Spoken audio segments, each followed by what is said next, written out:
Hello, everyone. We're the Carleton Film Society, and today we're really excited to discuss our own Oscars predictions. And we also have a very special guest, Sam Ogunremi. I'm just really going to introduce myself really quickly. So my name is Keya Shirali, and I'm a fourth-year student in Communication and Media Studies and Film Studies. And I am the CEO as well as the co-CFO of our club. And now I'll just let Sam and everyone else introduce themselves. Thank you, Keya. Yeah, my name is Sam Ogunremi. Very excited to be with you guys for the second time. I'm very, very gracious that you guys extended another invitation. And yeah, I'm a young filmmaker from Ottawa, about to attend a film school in the States. And I'm just excited to predict these Oscar noms with you guys. Wow, that's really cool. School in the States. I want to hear more about that through this. Where are you going before I introduce myself? So I'm going to New York Film Academy, but the location that's in Los Angeles. So I'm starting off online, and then I'll probably head over there in a few months' time. Congrats. That's really amazing. You have to message me one day and say how it is. I will. I love that. All right. Well, I'm Stephanie. I'm part of the Carleton Film Society with everything that has to do with events, such as this one.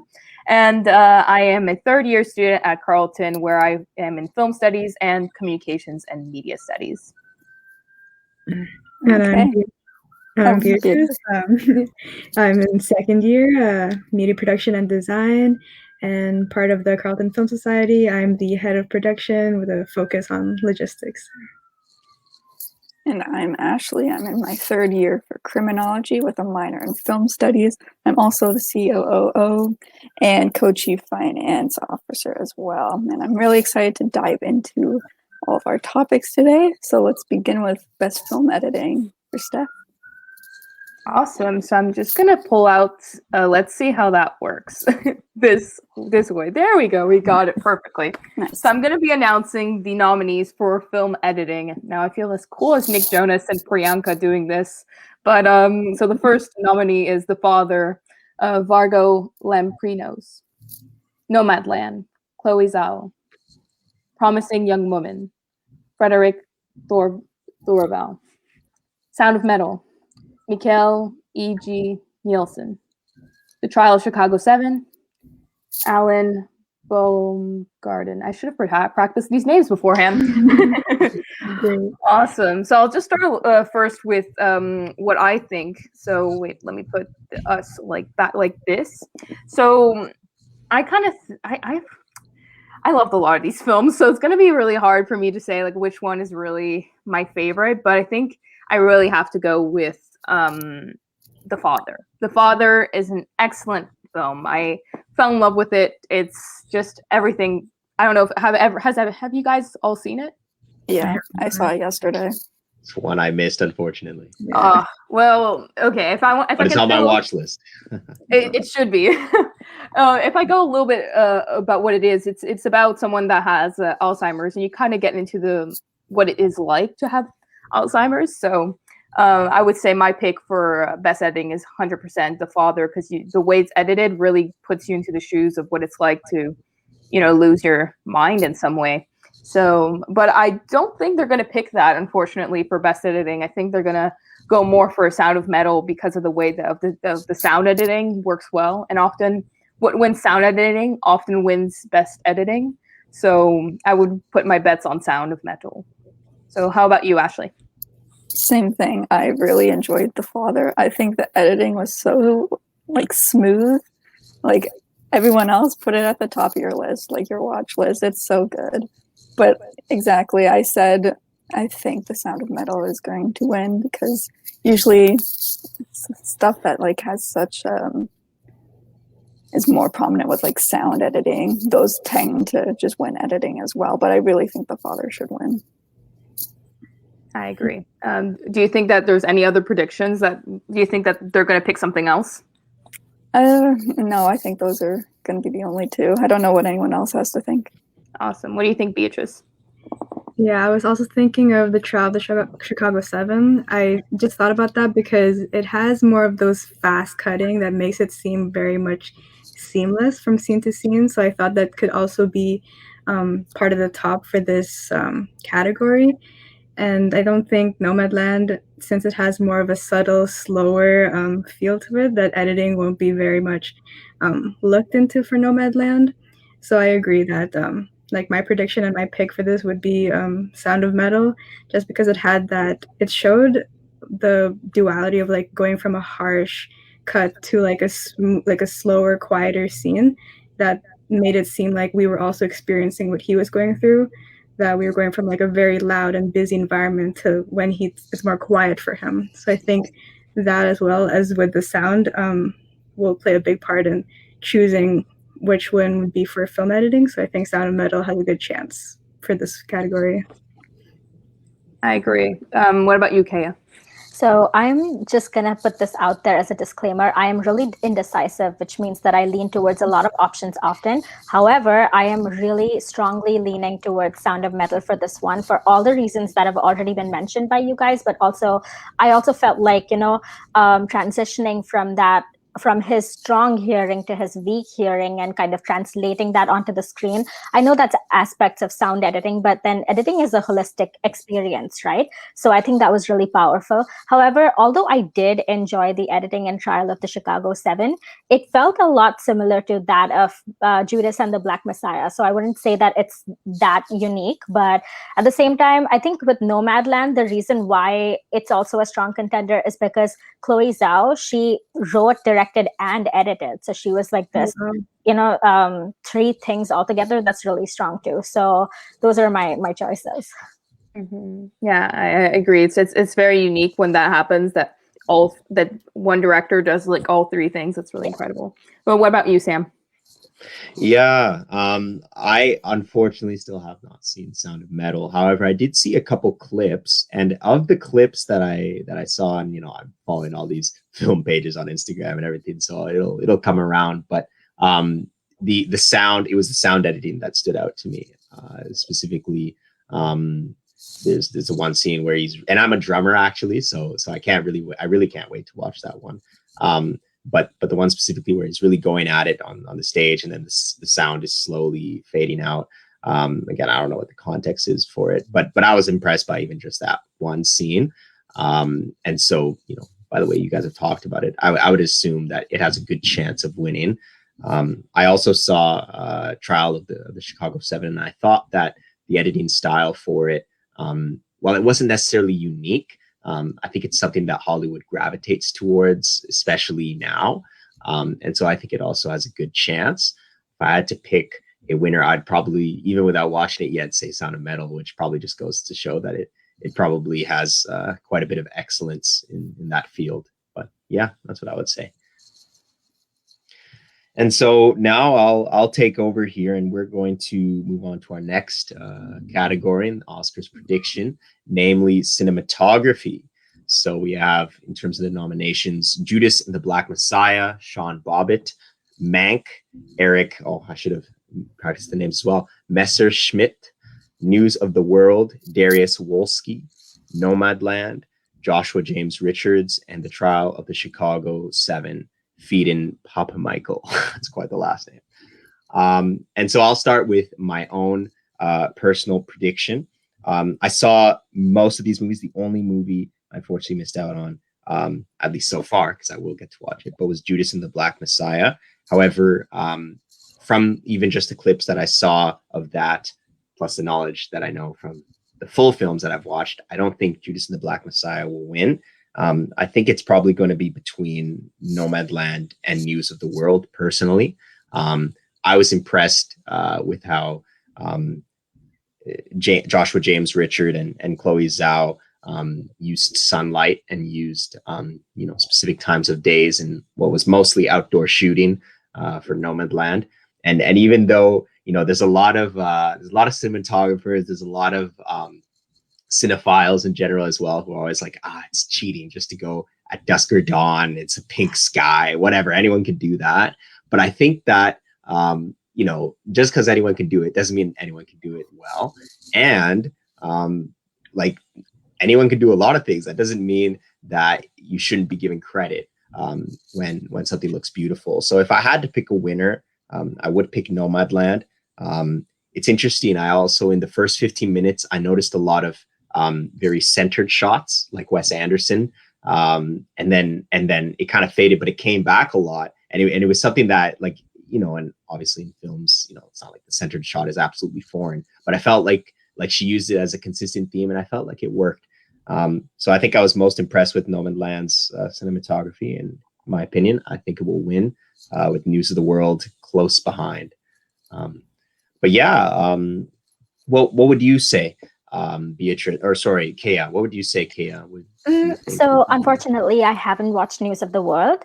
I have watched everything else, and I am leaning very strongly towards Nomadland because, the way that the whole American landscape was captured, and, they're nomads, they're constantly traveling, and you feel that movement, and it's so reminiscent of Paris, Texas, and that was really good too. So I feel like I would place my bet on Nomadland for sure. Yeah. No, I have to agree with you there. Ashley, yourself, what do you think? Yeah, I didn't get to see News of the World or Mank either, because I feel like Mank was up there just because of, well, I'm assuming it's going to be really like aesthetically pleasing, all of that shot like Citizen. No, it's not. I don't know. There's nothing impressive about that movie, in my opinion. No, okay. Because you were like, oh, I didn't like that movie, so I kind of ignored it. But yeah, I think Nomadland's going to win. I want it to win. I think it was beautifully shot. And just the beauty of the landscape really just sends home the message of like all the nomads, Agreed. Yeah, I actually watched Mank today, and I thought it was I'll say a good movie. I'll put it at that. But in terms of cinematography, I don't think it came close to Nomadland, personally, at least for me. But yeah, you'd obviously have to be the judge of that yourself. And Steph, what do you think in terms of cinematography this year? Yeah, if Mank wins, I'll be so disappointed. Please don't. Of all things, don't. I have not seen Judas, so I'm not gonna comment on that one. But News of the World was really excellent for cinematography. I think that it was actually a really interesting story, and it should have been caught a little bit more attention, in my opinion. I think it was a great film. And the Trials of Chicago 7 also has some really nice shots, but I think that the main contender here is obviously Nomadland. It would be my pick, and I really think that that's what's going to win. I mean, has the most. I think it's the one that has the most nominations this year at the Oscars, along with Mank. So. Yeah. And so I think that it's an obvious win for Nomadland, and I would 100% put my bets on that for cinematography. Yeah. No, I agree once again. And Beatrice, what about yourself? Yeah, I just agree with everybody else. Yeah, Nomadland is up there. Yeah, I agree with what Keya said, as like nomads and how beautiful all the scenic shots were filmed.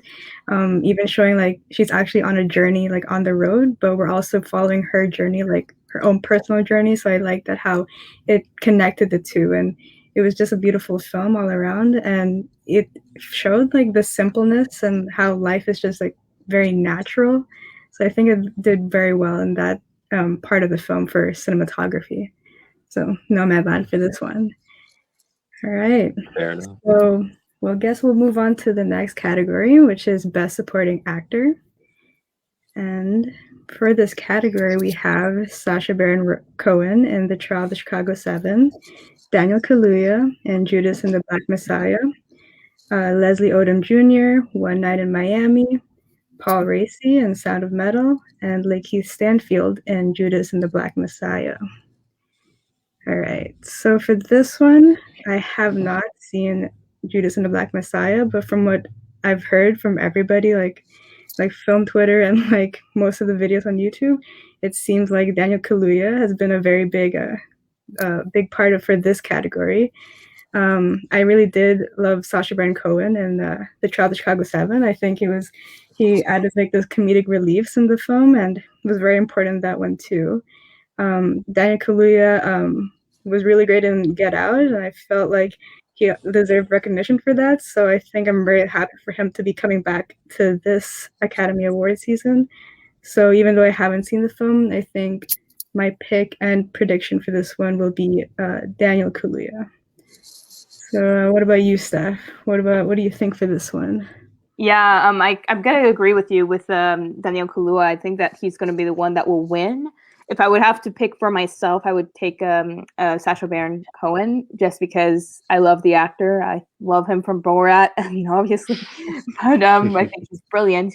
And I think that his character really brought a lot of perspective into the film. It's really what made the movie, at least in my opinion. So I think that he would have been a really good person to win this award, and he's maybe the contender against Kaluuya. So we'll see what happens, but I'm pretty sure that Daniel will take on the Oscar. And what about you, Keya? What do you think about this? I really love Sacha Baron Cohen, and he embodied this role pretty well. So him for sure. Daniel Kaluuya, of course. And I'm also stuck between Daniel Kaluuya and Lakeith Stanfield, because he was also really good in that role. I mean, when you see the footage of the real life person that he portrayed and then him, it's hard to distinguish between the two of them. I think he really embodies that character. So I'm really indecisive in this one. That's what I'll say. And Sam, have you seen the film? I still haven't. So yeah, no, unfortunately, I have not. However, I'll be the first to say it. Daniel Kaluuya and Lakeith Stanfield are generational talents. These two gentlemen are amazing in every single film I've seen them in. And of the clips that I've seen of Judas and the Black Messiah, my goodness, the passion that Kaluuya demonstrates in his speeches and whatnot, I can't see him not winning it, even though I've only seen maybe a maximum of 1 minute of him acting in the film, but I don't see how he wouldn't win that. And I think Lakeith Stanfield actually would be my second pick. I've seen some of the clips with him, and I think their bond kind of elevates them both to a level where they're both kind of like you can't ignore them. And I did watch Sacha Baron Cohen in the Chicago trial, and I thought he was amazing. Like I thought he represented his character very, very well. However, I think I would, even with the limited knowledge, I think I would still put him third. So yeah, I would give it. I think Daniel Kaluuya will win it on Sunday. Yeah, I'm just remembering even like he was very much like a self-taught actor too. So it's kind of crazy like to see his journey, Right. all the past films he's done to like build up to this one and being nominated for the Oscars now, which is crazy for him to be in. And finally, Ashley, what are your thoughts about this? Yeah, so I actually did get to see Judas and the Black Messiah. I really enjoyed it. Daniel Kaluuya was so good as Fred Hamilton. It was such a good performance. But even though, I still think Lakeith Stanfield's going to win it, because I think he had a much more difficult role because he plays Judas, right? And it's a really good story, and I don't think it's one that's really well known. It's not really talked about that much, and you get to really learn a lot about the Black Panthers as well. But his role, he's phenomenal. I did not know he was self-taught, but that's insane if it is. I really recommend this one. I think he's going to take it, though. Wow. How would you compare like from like Daniel Kaluuya's role in like Get Out to this one? How was his performance? Similar, but I think this one is going to take it. Like, I think it's a little bit better. I think he's matured a little bit more as an actor, and I think he's going to take it. Okay, Wow. so let's move on to the Best Supporting Actresses. Okay, so Best Supporting Actresses, we have Maria Bakalova for Borat's subsequent movie film. Then we have Glenn Close for Hillbilly Elegy, Olivia Colman in The Father, Amanda Seyfried in Mank, and Hugh Jung-yoon in Minari. And personally, I think I have no idea who's going to win. I think it's a really tough category. I think everyone did a really good job in this. Actually, I did not see Hillbilly Elegy or Mank, but the rest, I think, all did a really good job. If I had to choose one, I think I'd go with Maria Bakalova for Borat 2. I don't think that's a very common one. I don't think many people are going to put that one as theirs, but I think she did an outstanding job, and I think she really sent home the message that Sacha Baron Cohen was trying to put through, and she was the heart of the film. Mm-hmm. So I'm going to pass it on to Steph. What are your thoughts on this category? Yeah, I'm kind of same as you. I remember reading through these earlier, and I was like, I don't know who's going to win, because all of them could win. Even if I haven't seen Glenn Close's performance, it's the only one I haven't seen in this category. I think that it's kind of like her time to win an Oscar, because I don't think that she has in the past. And a lot of people are saying that, you know, she might win because of that. But it's hard because Bakalova, I just watched Borat this morning, and I loved it. I loved her performance. I thought it was really great. Olivia Colman's performance is amazing in The Father. I could go on about it. Amanda Seyfried's performance is what makes the movie good in Mank, in my opinion. I think she's the only part of Citizen Kane that is faithful to Citizen Kane. I think that her performance is what makes the movie 100%. And for Yoon, in Minari, I think that her performance is so strong. It's so, I think it's like the one that makes you cry, it makes you laugh, it makes you feel so many things. So if I were to choose, I would take Yoon, because she just does an amazing performance. I think that it's the one that made me feel the most, and I loved it. So I would pick her. But I think they're probably going to go for Olivia Colman for The Father. I think that she's a strong contender, and they're looking at her for the Oscar, or Glenn Close. Yeah, I really did like Olivia Colman in The Father, though. She did a really outstanding performance. Okay, what do you think about these actresses, Beatrice? All right, so I only have seen Minari from this. It's very lacking on my watch list, but I agree with Yoon's role in the film. I think, like, as a supporting actress, she very much helped like move that film along, with their like failing marriage in a way, and having to like settle into America, and having their grandma in there. She added the humor in there. She added chaos, but she also like rebuilt everything back together. And I think I just loved her character as well. So I think for my pick would be for that one, since I've only seen that one, but I also just loved her character in that film as well. And how about you, Sam? Yeah, I was able to see out of these ones Minari, Mank, and Borat 2. And I thought they all gave like very, very good performances. It was actually tough to choose. And usually I'm not too, like, it's not too difficult for me to choose. I could, you know, even if there's good ones, but this one I was like, wow, there was some amazing supporting roles in terms of actresses to choose from. I think if I had to choose of those ones that I saw, you know, I'm hearing good things about Olivia Colman, so I'll have to watch The Father. But of the ones that I saw, I would put Yoon's performance in Minari top. And I think she has a good chance of winning. You know, given Hollywood, Oscar, I think you know, with international films, they like to give a good look at those, and so I think she has a good chance of winning. She would be my personal pick, and Amanda Seyfried wouldn't be far behind. So, yeah. Okay. What about you, Keya? Oh, I think you're Keya, mute. You're muted. You're on mute, Keya. Sorry about that. A little glitch. Yes, so I meant to say that I agree with all of your opinions. You know, they're really strong performances. However, I have to lean very strongly towards Maria Bakalova. I mean, you know, she wasn't just acting for the screen. She was acting in real life amongst people that could have been dangerous to her. And she, you know, that scene with Rudy Giuliani, I'm not going to spoil it for anyone that hasn't watched it, but no. I mean, it takes guts to do that, to put it plainly, you know, and she's a first timer. She's never acted before in her life. She's very young, and she was selected amongst thousands of other young women. So to do that takes a different kind of courage. You know, to portray a certain kind of emotion on screen takes courage, but to do that is next level, especially for someone at her level. So I think I have very strongly leaned towards her.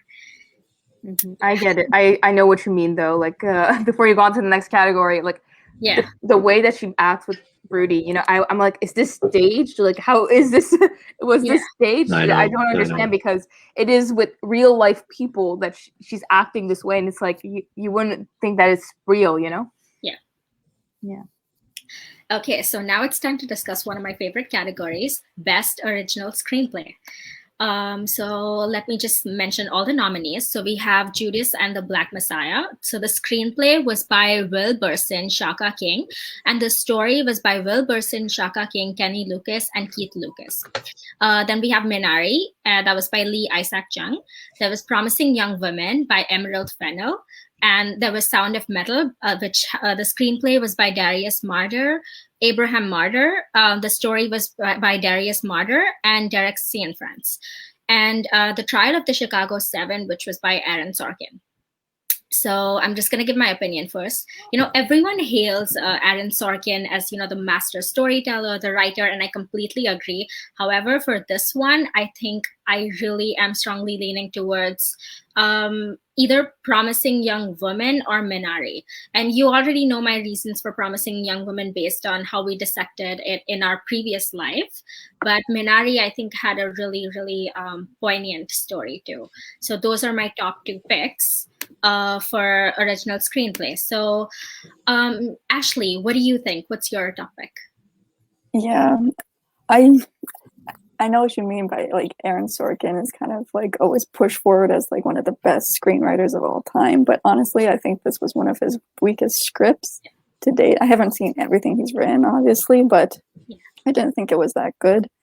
I think Promising Young Woman has a pretty good chance at winning. But personally, I think Sound of Metal deserves to win. I really enjoyed how that story was written. I think it flowed really nicely. I also liked the writer's previous movie, Place Beyond the Pines. I think he also did that one. Oh, wow. I also really like the writing in that one as well. Yeah. I just feel like the characters are really fleshed out. You get to understand all of their motives and everything like that. Yeah, I completely agree. I think that's a strong contender too. How about Sam? What do you think? Yeah, interestingly enough, the one that I had down as the one that I think is going to be the winner isn't one that I've watched fully. However, I also like to read parts of scripts even before sometimes, because screenwriting is really my own personal forte. And so I read a bit of Promising Young Woman, and I think it will win if I'm being honest. I saw Trial of the Chicago 7. I saw Minari. Haven't seen the other two there. However, I think Promising Young Woman, I think there was a punch to it that the other films didn't have, and a passion that comes only from experience, if you know what I mean. And so I think that authenticity, I think that will show on the podium come this weekend. I thought Trial of the Chicago 7. Obviously, I'm as a writer, I'm almost indicted into the as a fan of Aaron Sorkin, and I do enjoy Aaron Sorkin. I thought this was good, but obviously not his best. I would put it at third, and I thought Minari was very good, so I would put that at second. But I do kind of sort of expect Promising Young Woman to win it. Yeah, I completely agree with that too. Beatrice, what do you think? What's your topic for this one? Yeah, I think with Promising Young Woman, there's just been so much momentum with that one in terms of the screenplay. So I think it's been talked a lot for that. I also think that it might my prediction for that, it will win for this one. I also think that with the screenplay, it was just very intelligent, like the way they wrote some parts and the irony in some scenes where you would think the victim would be the ones uttering these words, but it's the other man and talking about it instead. The way they've omitted some words in this film. So I think there is very intelligent in terms of writing. So I think that would be my pick and prediction for this category. Yes, I'm strongly betting for that one too. And now we have Steph. What did you think about this category? I still think that all of these films really could be winning, like no matter what. Like I think that all of them really had great scripts, and it's hard to choose because even Trial, the Chicago 7, even if we say that Aaron Sorkin's not his best script, I still think it's a brilliant script. It's telling the story in such a profound way.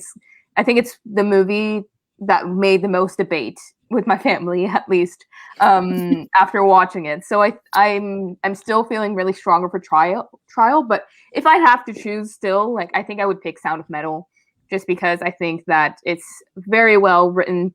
It's crazy the way that you kind of just enter the life of someone that's deaf, and just the lines that are said, the way the way that so many things are unspoken, but just the way that things are written in a way that's subtext, but it's just like the subtext is so well written that it's brilliant. And but I still think, as you all say, that Promising Young Woman will be the one that wins, just because of the very fun, witty lines that are throughout the whole film. I think that will really play a really important role into winning this Oscar, and I think that would be the one that is still is on the radar to win, I think.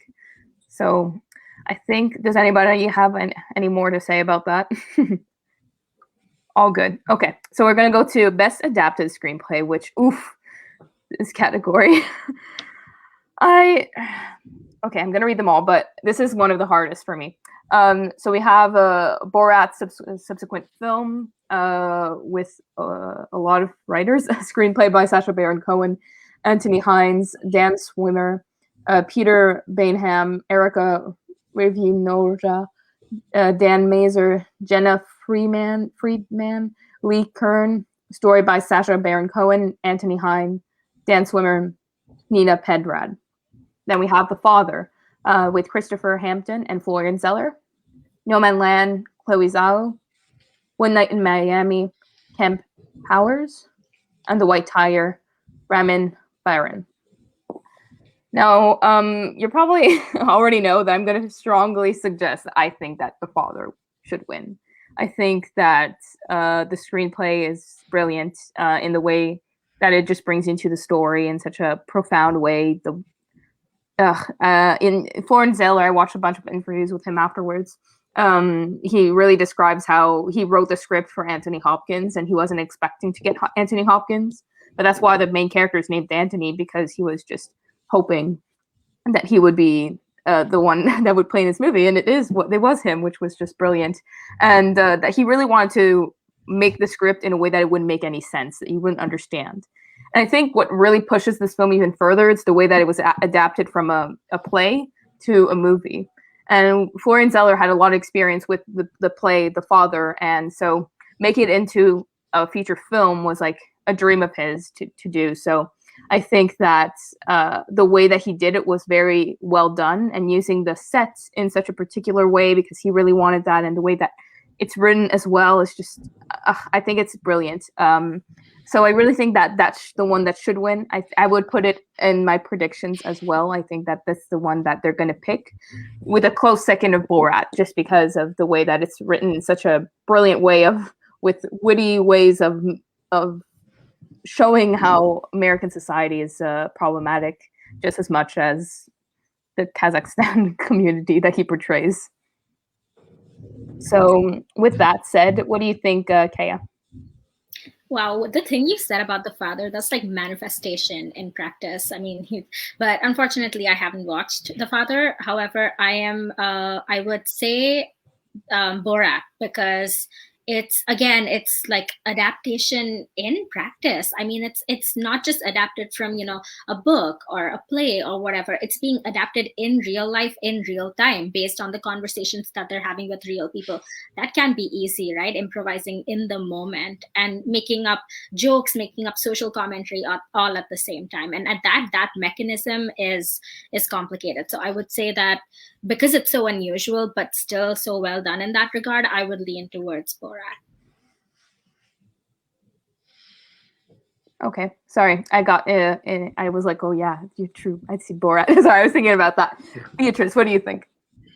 Yeah, unfortunately, I haven't seen many of this. It's just Nomadland on here. But from what you guys have said, from Borat, it sounds like that was a crazy write of like a screenplay to execute. I do know, like, with the Writers Guild Awards, Borat has been there, so Usually the Guild Awards has it's considered kind of an Oscar predictor, so maybe I'm seeing that as a Borat up there as well. But yeah, that's more for what I have to say as comments, since I've only seen Nomadland. But yeah. Awesome. And Ashley? No, I didn't even think about Borat like that until now. That's crazy. Yeah, me but too. Yeah, I think now that I think about that, yeah, I think Borat, Nomadland, or The Father, those three, I think, are the front runners. I think we all, like, the way they're adapted, we really just get to be put into these new experiences, you know? Because I don't know anyone personally with Alzheimer's, but The Father, it really felt like I could understand. It was really empathetically shot and written. So I could completely understand what was going on there. Same thing with Nomadland. I felt like I could understand all of their highs and lows of being a nomad. And now with Borat, I'm like, now I know what it's like to be American. You know, like it's a nightmare. But yeah, I think they're all three are really well adapted. Yeah, it's true. Borat just makes the perfect ways to make you laugh. I don't want to spoil, but like, oh man, there's a lot of scenes that just you'll laugh a lot. Let's just say, especially with satire over Republicans. Anyways, so Sam, what about you? Yeah, I have to steal Ashley's line there. I think it's between those three. I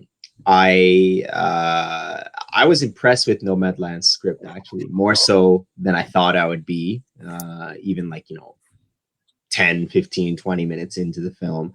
But I thought it was very good, even though, it was really more of a calmer character study. Obviously it's not like Chloe Zhao went easy on the script or anything, but the main driving force wasn't ever really supposed to be the dialogue or lack thereof. It was really just supposed to be Fern. It was supposed to be her character, and it was. However, I thought the dialogue was also good. But yeah, hearing what you guys are saying about The Father, wouldn't be surprised. It's been nominated for quite a few Oscars, so wouldn't be surprised if it picked up that one. But yeah, I was impressed by Nomadland as well. And so, yeah, we're going to move on to our next category here, which is Best Actor in a Leading Role. And so we have Riz Ahmed from Sound of Metal, Chadwick Boseman, rest in peace, from Ma Rainey's Black Bottom, Anthony Hopkins from The Father, Gary Oldman from Mank, and Stephen Yeun from Minari. And I was lucky enough to see a good portion of those films. I unfortunately haven't seen The Father. However, I actually saw a couple clips from it today, and Anthony Hopkins dancing and another thing. I was just like, wow, the guy still got it, And so I don't think I should underestimate him, even though I haven't seen it. However, again, knowing Hollywood, plus the man's performance in and of itself, I think I will give it to Chadwick Boseman. His performance in Ma Rainey was wow. I really went there, being like, okay, wow, this was, his last film. It's a short film. It's only about 90 minutes. Wasn't expecting too much. But Chadwick really turned that on me. He gave a performance that was full of passion, emotion, and strong charisma. And it was very entertaining. His performance was really the only thing for me that kept the film. Well, and Viola Davis was amazing. But his performance mainly was the thing that kept it, more than just watchable. And so that was good. However, Riz Ahmed was also, even though again I've only seen clips, I know that Riz Ahmed can act, and I'm sure that this is one of his better performances. So I think it's probably between the two of them. However, again, in terms of optics and other things, I do expect that Chadwick Boseman win it. And I don't think that it's just because of the optics. I think he really went above and beyond in Ma Rainey. And I think Stephen Yeun also did very well in Minari. I very much enjoyed his performance in Minari.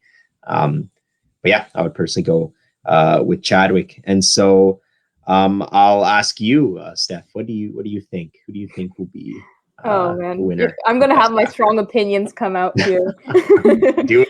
We've already talked in our My Rainey's Black Bottom video how I disliked Chadwick's performance. I thought it was very not believable, and I feel like unfortunately he's being placed there for optics. But that's my perception of how I saw his performance. I didn't understand why it was so liked, and I kind of saw it as they want to give this award because of respect. And as much as I love and respect the actor Chadwick Boseman, I think that there are better performances to see on here.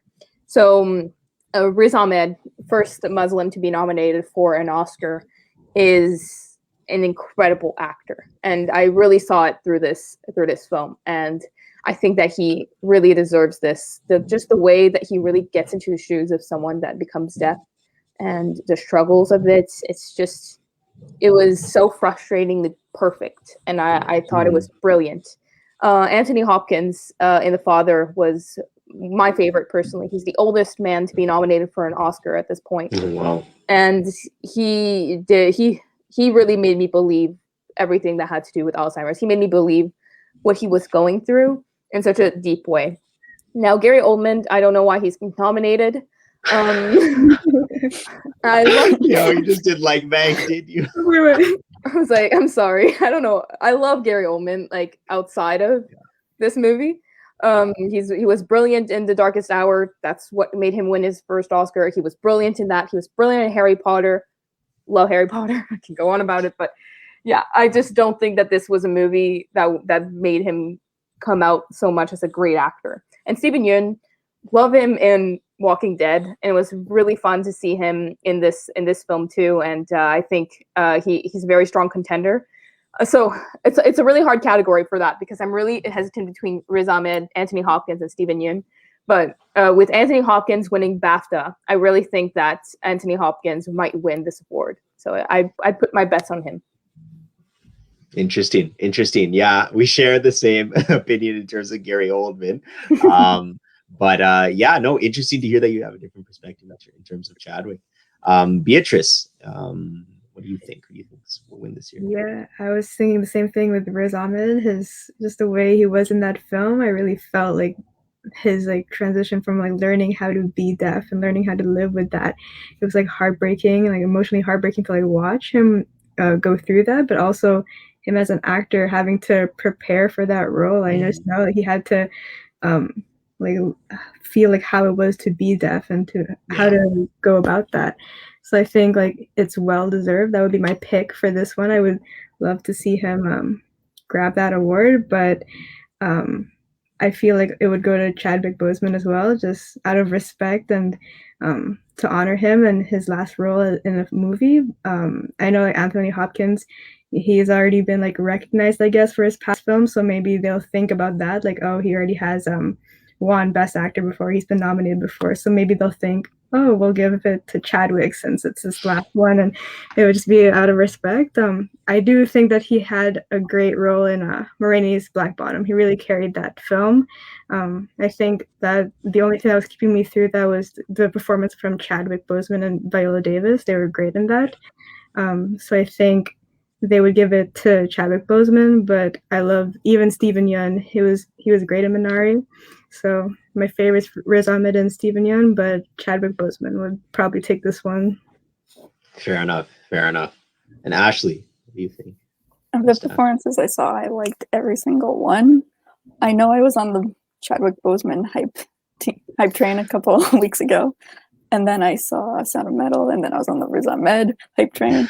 But then yesterday I watched The Father, and that is the only performance that shocked me. It is. Wow. It's so good. The last scene with him is so amazing. He completely was in the role. I didn't even see him as Anthony Hopkins. I don't know how he did that. He was so good.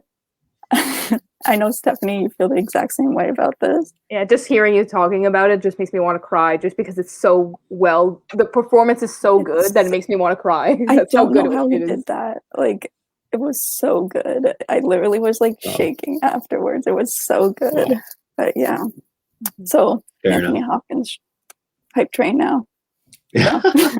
Love it. And I think the other thing is that, you know, it's tough because with Best Actor, the other thing that, you know, an actor needs to really give the best performance they can give, or actress, is you know, a good screenplay and good directing. And I don't really think Chadwick Boseman was given either, if I'm being honest. And from the looks of things, it seems like Riz Ahmed and Anthony Hopkins were given both of those things to a good degree, at least to a definitely better degree. But seeing actually Riz Ahmed's performance in Clips was definitely put me in that. And now you guys keep talking about The Father, so it looks like I'm gonna have to watch that next. I was so shocked. I can't recommend it enough. Oh, Stephanie, you were so right. It's already on. It's already on. I said it's really an amazing movie. Love it. And yourself, Keya, what do you think? So before I say anything, I just have to say that the next thing I'm gonna do after this live is watch The Father, because you have said but based on what I have seen, I'll say that, okay, so over the past few years, I really deeply fell in love with Chadwick Boseman's performances. I mean, I first watched him in 42 and I've loved him since in everything, but and he really carried Ma Rainey's Black Bottom. I mean, he was outshining in that performance, and he was so bright. But I think I'm leaning very strongly towards Riz Ahmed in this one, because I mean, the energy that he put into this role. I mean, when he was, you know, trying to scream when he experienced loss of hearing, he wasn't just screaming. You know, he had those specific types of like hearing aids that emitted some kind of, I think it was white noise or something, that prevented him from being able to hear anything. So he genuinely wasn't able to hear anything, and he learned ASL. And you know, he really, and even his character in the movie is supposed to, you know, he goes to that group setting and he's supposed to, you know, be a part of that group, and Riz Ahmed in real life also made himself that way. So that's a strong contender. But you know, Steven Yeun's performance also, because you know, there's a power in subtlety, and he really embodies that. I mean, to be able to do that is just as difficult as to be able to give this, you know, loud, really imposing performance. So I think he does that incredibly well. So this is I'm conflicted in this one. Fair enough. Okay, so now that we're done with Best Actor in a Leading Role, let's move to the ladies. It's now time for Best Actress in a Leading Role, and I'm just gonna mention all the nominees. So there's Viola Davis for Ma Rainey's Black Bottom. There's Andra Day for The United States versus Billie Holiday.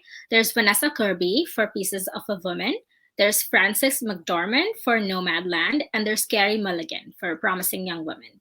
So I'm just gonna quickly mention my own opinion about this one. So just gonna, okay. So I've always loved Carey Mulligan. I loved her in An Education. I've loved her in The Great Gatsby and everything.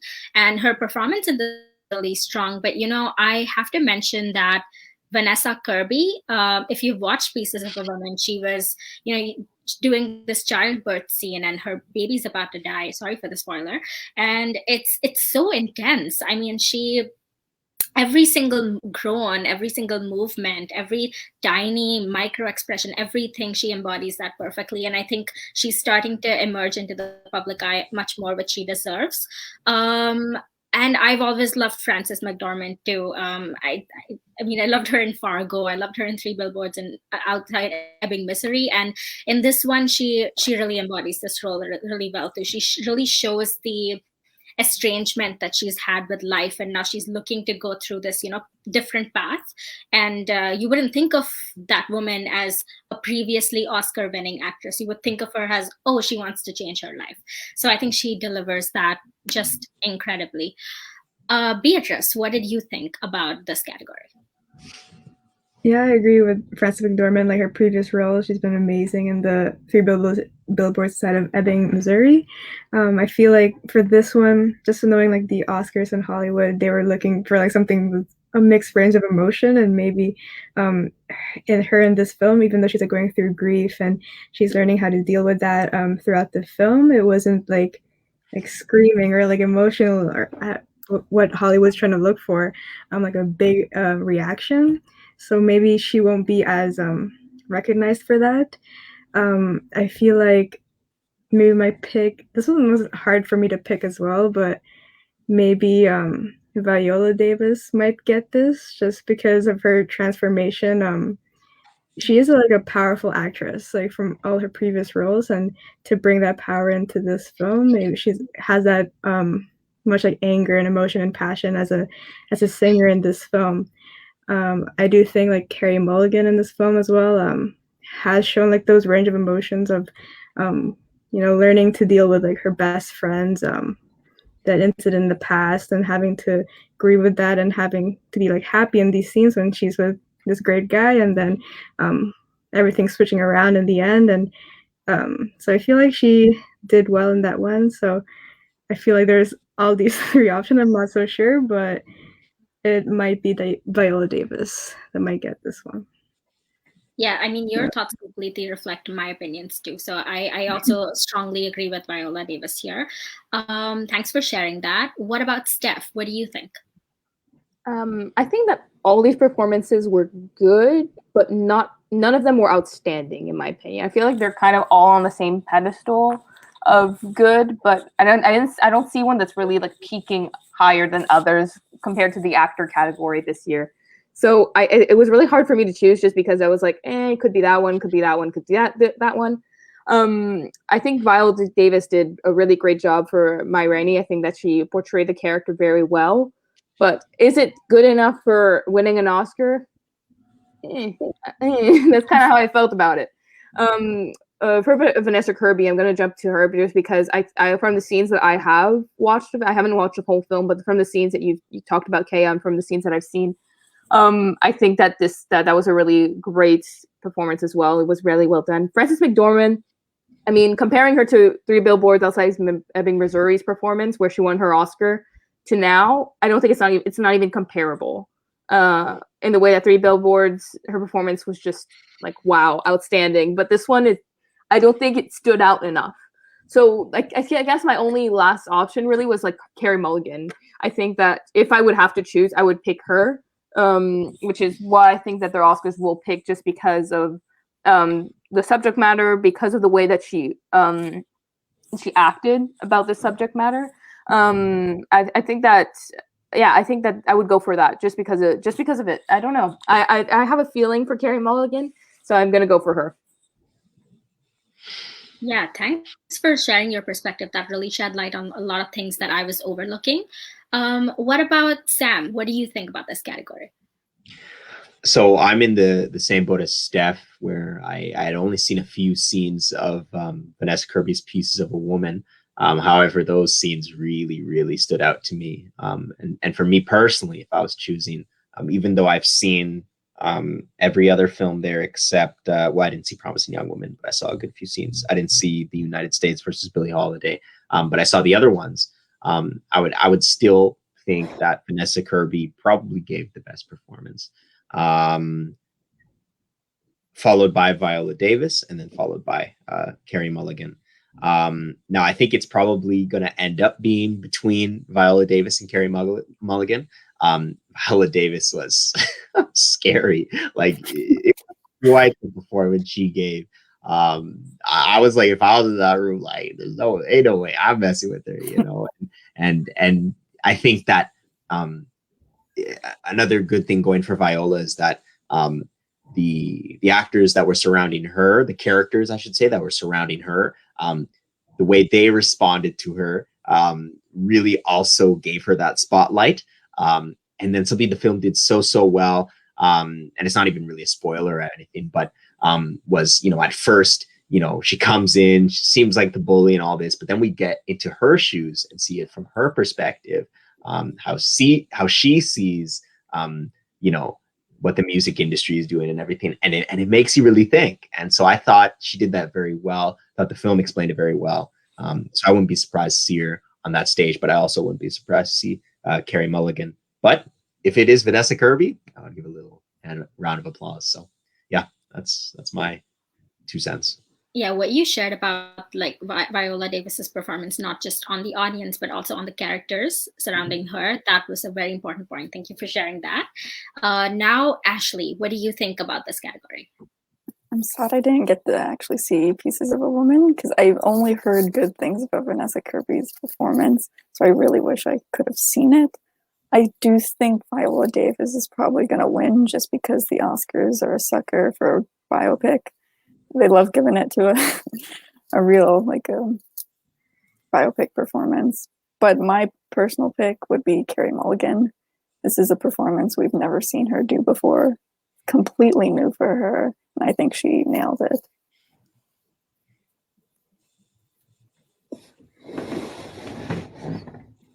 So are you going on? Are we going on to the next category then? Oh yeah, I forgot that was me. Okay, we're going on to directors now. Okay, so for best directors, we have Thomas Vinterberg for Another Round, David Fincher for Mank, Lee Isaac Chung for Minari, Chloe Zhao for Nomadland, and Emerald Fennell for Promising Young Woman. So my pick personally for directing, what if I write down? I had a feeling that Chloe Zhao is probably going to be the one taking it home. I think out of the options, I think she did a really good job adapting the material, really getting into the shoes of a nomad and the lives they live. And it didn't feel superficial for me at all. It felt really real. I felt like I was really watching Fern's story and everyone around her. I don't know if you felt the same way, Sam. I did. I thought that Chloe Zhao definitely very expertly mended Fern's story together. And obviously, she's the writer director of this, so she was able to see it from beginning to end. And I think, yeah, I won't be surprised to see either of her or Emerald Fennell, even though, again, I haven't seen the full film, but I wouldn't be surprised to see either of them step onto that stage. However, personally, I think Lee Isaac Chung deserves to win with Minari. I thought Minari was absolutely beautiful from beginning to end. First, in terms of the story, but also in terms of the overall filmmaking. When you combine the cinematography with the music and the dialogue and everything, it really came together so spectacularly. I thought the color grading was amazing as well. And so, to combine all these things, that is what directing is. And I thought that Lee Isaac Chung did it best. And I think that if I had to say, if I had to put money on it, I think we could very easily see Lee Isaac Chung walk on that stage. So I would go for Minari.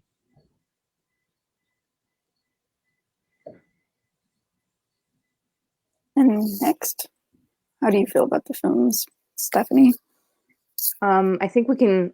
I think the obvious choice is Chloe Zhao, just because she won the Directors Guild Award, she won BAFTA, she won Golden Globe, she won literally all the directors awards that there is. So I think she has 25 awards linked to Nomadland for directing only.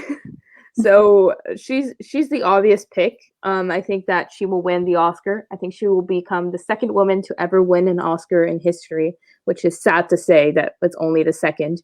And I'm 100% sure she will win, no doubt. And I think it's unfortunate because I love Lee Isaac Chung's, like you were saying, Sam, I think that he really deserved it. But unfortunately, he's up against someone that was stronger, because the way that she directed non-actors, because most of the film they're conversing with non-actors, so they pick people in the wild, in sites where they camp, and they would ask people to tell their story, and Fern would kind of like put in the story as well with them, and Chloe Zhao would direct the non-actors how to relate it back to the story, and it was just brilliant just to hear that all those stories were true, all the stories that Fern gets to learn about throughout her whole journey. I think that's just beautiful, and the way that she was able to direct non-actors in such a powerful way, I think that really spoke to it, and I think it's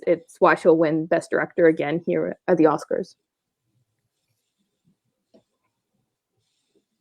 Okay, and moving on to Keya. Yeah, this was a tough one for me to make a decision on, but so I'll just say this. I haven't watched another round, so I can't speak to that. But I agree in terms of Nomadland with Chloe Zhao, also because she, like I said before, she also wrote and edited the film, which means she had a clear vision in mind of how she wanted it to go. And that I think is really powerful about the kind of creative control she had over it. And for all the reasons that you all mentioned.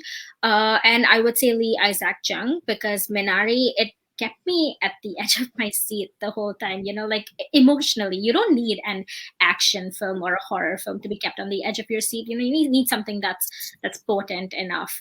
And then the third one that I personally feel should also be out there is Emerald Fennell, because like we discussed her film in our previous lives, so I don't need to go in much detail about that, but the kind of symbolism that she put in there, the attention to detail, and she also wrote it, and for someone who isn't as isn't as established in the film industry as everyone else, like for example David Fincher or Aaron Sorkin, I think she did a really good job with her project. So she's the third one that I would put out there. But yeah, difficult choice for me. And for Beatrice, what are your picks? Yeah, I agree. I think like Chloe Zhao definitely has this in a bag with all the awards that she's gotten from. But yeah, Minari was even a beautiful film to watch, and Promising Young Woman, it was like a great balance between like trying to keep it light, but then also touching on like a serious topic. So I think they did a great job of trying to combine like those topics and like combine them all in one. Yeah, but I think Chloe Zhao has a really great chance for this one. So I think she'll win this one. And I'm very excited for if she does, for the women in the future, for all the directors out there. So I'm excited for that. And I guess we'll move on to the last category that we have, which is Best Picture. It's the most anticipated category.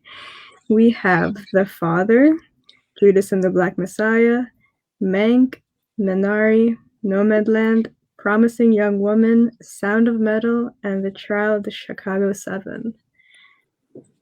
All right. So I think for my opinions, for my pick, I think I haven't seen The Father or Mank yet, or Judas and the Black Messiah, but I think for me, Minari was like very personal for me, and it was very like fun to watch with my mom as well, because like as she was watching it, and you would see the scenes with her grandmother and her mom and the way they interacted. It was just fun to like hear her stories and how she like related to that. So I guess like as an Asian family trying to settle into America, I could relate to that. It's just also a beautiful film of how they were trying to settle in and all the characters that were helping them along the way. And just the family dynamics, even, I'm not sure what the kid's name is, but David, just adorable. So I enjoyed that. But prediction-wise, I think Nomadland, great, is gonna take this one. So yeah, Keya, what is your thoughts for Best Picture? Okay, so my pick doesn't necessarily equate to how much I loved them, because I loved most of them so much. I mean, if I could say all of them, I would, but I can't. So my first pick would be Minari. It really moved me, everything in terms of the writing, the acting, the cinematography, the editing, the directing. It just, you tie it all up together, and it's a perfect thing for me to watch. So I would say Minari. And apart from that, I would also say Nomadland. And then as a third, I would put Sound of Metal, for all the reasons that were discussed previously. All right, and Ashley, what are your thoughts about this?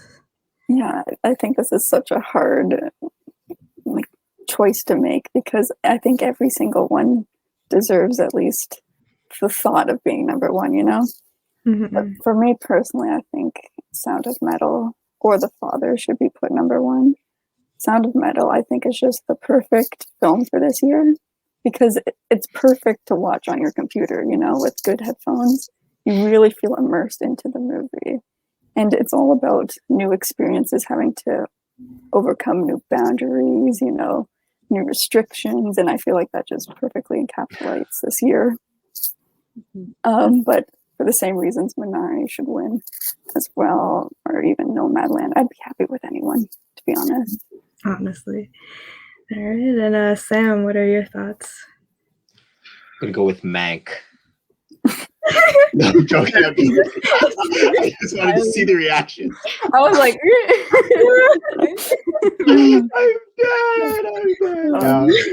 I'm dead. In all seriousness, in all seriousness, I don't like predicting Best Picture because Best Picture, even though Oscars is unpredictable at times and everything, Best Picture is the one that's like oftentimes it's like, even if they've won countless awards, the Oscars are just going like, we don't care, and they give it to someone else. And as you guys are saying, even with the ones I haven't seen here, it sounds like Sound of Metal and The Father are two exceptionally good movies, along with two films that I have seen in Nomadland and Minari. If I had to pick, I would say Minari. Minari is the best film I've watched that has come out in 2020. But yeah, it's not like last year where, at least in my opinion, there was really no competition when it came to Parasite. But here, I think that I think that there was a lot of films that weren't at, like, not, at least in my opinion, none of them were at Parasite level. However, they were all exceptionally good in their own ways. They're all very different as well. It's not like there's two here that you could say, yeah, these two films were quite similar in terms of the ones that are the front runners, like Minari and Nomadland and Sound of Metal. Three very different movies. So I won't go off predicting which one will win, but if I had to pick, I would say Minari. It was exceptional. But again, so many great pictures to choose the best one out of. So yeah, I agree. And lastly, Steph. I think any of these could win. Honestly, I wouldn't be surprised if any of these are put on the stage and they Except call Mank. them. No, even Mank, actually, just because there's so many people that would say, like, oh, it's Citizen Kane, and it's like it's the nostalgia, and I'm gonna cringe about it, but like there are a lot of people in the Academy that would vote Mank because of that, and so that's why I think that it is nominated. That's why I think that it has so many nominations. It has so many nominations for a reason. So I would not be surprised if Mank would win. I just don't want it to win. That's the difference. But yeah, what I want to win is The Father. I think it was obvious throughout this whole thing that I said The Father so many times. I'm 100% want it to win, and my second would be Sound of Metal. I think it's brilliant. But going off, I'm going to list off the last best pictures of the last few years. So we've had Parasite last year, Green Book, The Shape of Water, Moonlight, Spotlight, Birdman, 12 Years a Slave, and Argo. So I'm going all the way to 2013.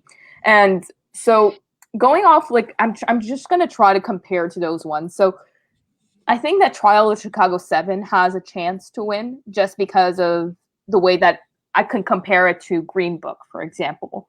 But at the same time, Green Book, I understand why it won just because it was like the one that stood out the most compared to the other ones that year. But I feel like Trial of Chicago 7 still has a chance just because I feel like Oscars often go for that type of film, for the biopic kind of thing. I think that's called a biopic. I think. Anyway, so I feel like they would go for this kind of film as well. So I wouldn't be surprised to see Trial win. But I think that it's so hard. I can say all these films and say, like, yeah, that could win. I think Minari could win as well, just because of I think it tells such the American dream story. I think that's something that they really like to show. I don't think Promising Young Woman will win. I think that that's the one that's least likely to win, just because I think that it was missing a little push for Oscars. I think it was too touchy for people in the industry still. So I don't think that Promising Young Woman will win, but I think I think it's between, if I would really have to say, Minari, I think, would be the one that would win with a close second to Nomadland. That's what I'm going to say. That's what I'm going to put.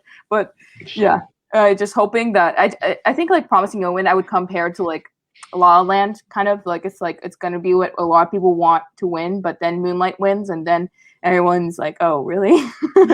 Oh, really? But no, I think that, Nomadland or Minari would be the ones I would put my bets on, but I want The Father to win. Conclusion. All right, we have a lot of great movies this year. It's gonna be hard to pick for Best Picture. There are a lot of great opinions going around of our picks and predictions for the Oscars.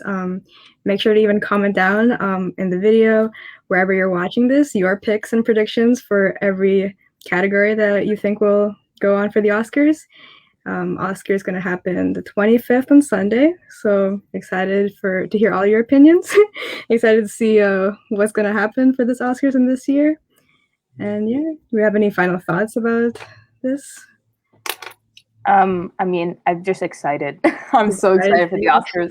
From someone that just have been watching the Oscars from ever since I can remember, the Oscars have always been like a big night for me. It's always been with my family, something I watched a whole red carpet and enjoy from 4 to midnight, this incredible night. And I think it's really what gave me the passion for film in some ways or form, because seeing all these pretty dresses and seeing all these awards and these beautiful speeches of people has really motivated me to become a filmmaker and to go into this industry, because there is an end goal. There's a goal of like, I want to win an Oscar in my life.